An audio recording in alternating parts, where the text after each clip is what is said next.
6 bulan berjalan, program sekolah rakyat dinilai telah berlangsung dengan baik.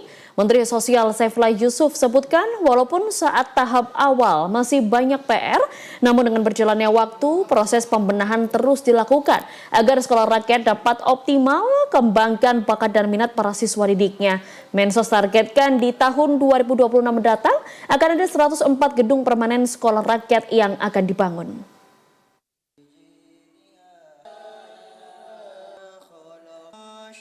Bertempat di Geraha Unesa Kota Surabaya, Senin 29 Desember 2025, kegiatan pra-launching Sekolah Rakyat dan Doa Bersama untuk Sumatera dihelat Kementerian Sosial RI. Hadir dalam kegiatan ini Menteri Sosial Saifullah Yusuf, Forkopimda Jatim, Bupati dan Wali Kota dari berbagai daerah di Jawa Timur, serta sejumlah perwakilan siswa didik dan juga para tenaga pengajar berbagai sekolah rakyat, dari mulai jenjang SD, SMP, dan juga SMA. Dalam kesempatan ini apresiasi tinggi disampaikan Menteri Sosial yang biasa dikenal dengan sapaan Gus Ipul ini atas pencapaian 6 bulan 1 semester sekolah rakyat telah berjalan sejak bulan Juli 2025 lalu. Walaupun di masa awal ada sejumlah PR, namun berjalannya waktu, proses pembenahan terus dilakukan sehingga program sekolah rakyat, program Presiden Prabowo Subianto ini dapat tetap berjalan dengan baik dan optimal.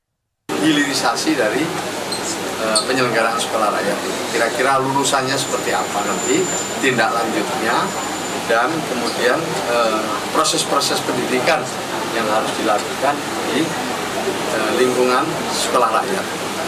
Tahun ada kendala nggak?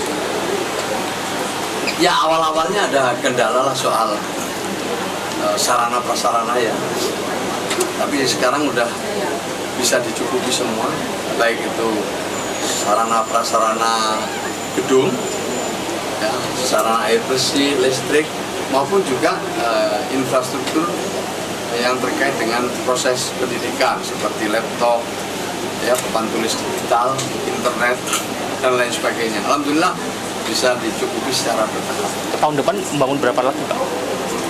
Tahun depan untuk sekolah permanen, sekarang ini di 166 titik itu kan baru sekolah rintisan. Gedungnya masih gedung sementara. Tapi yang akan dibangun tahun ini ada 104 gedung permanen sekolah rakyat di berbagai kabupaten kota, termasuk di kota Surabaya. Gus, untuk lulusan SMA apakah nanti juga kerjasama dengan LPDP untuk kuliah ke luar negeri? Iya, kami sudah MOU dengan Kementerian Pendidikan Tinggi, Sains dan Teknologi, Pak kami sudah melakukan MOU dan akan membimbing nanti anak-anak yang ingin kuliah di perguruan tinggi negeri. Siswanya berapa? Dengan swasta juga akan melakukan MOU dengan Universitas Ari Ginanjar misalnya, kemudian Universitas Esa Unggul dan beberapa lagi.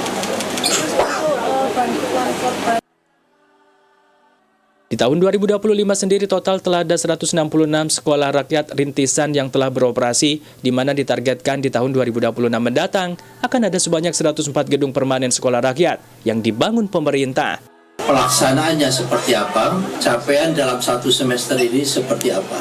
Ini yang sekarang sedang kita konsolidasikan untuk kita evaluasi. Ada 3 aspek yang kita evaluasi terkait dengan pelaksanaan dari sekolah rakyat, yaitu yang pertama, aspek fisik dan kesehatan dari sang siswa. Ini yang pertama, karena di sekolah rakyat itu semuanya terpetakan termasuk peta fisiknya. Waktu masuk dulu seperti apa, berat badan seperti apa, tinggi badan seperti apa, tingkat kesehatan seperti apa, kebugarannya seperti apa, dan setelah 1 semester apa yang berubah, before and after, dari sisi fisik, kesehatan, dan kebugaran. Yang kedua, yaitu psikososial dan talenta. Setiap anak itu punya kartu yang namanya talentanya dia.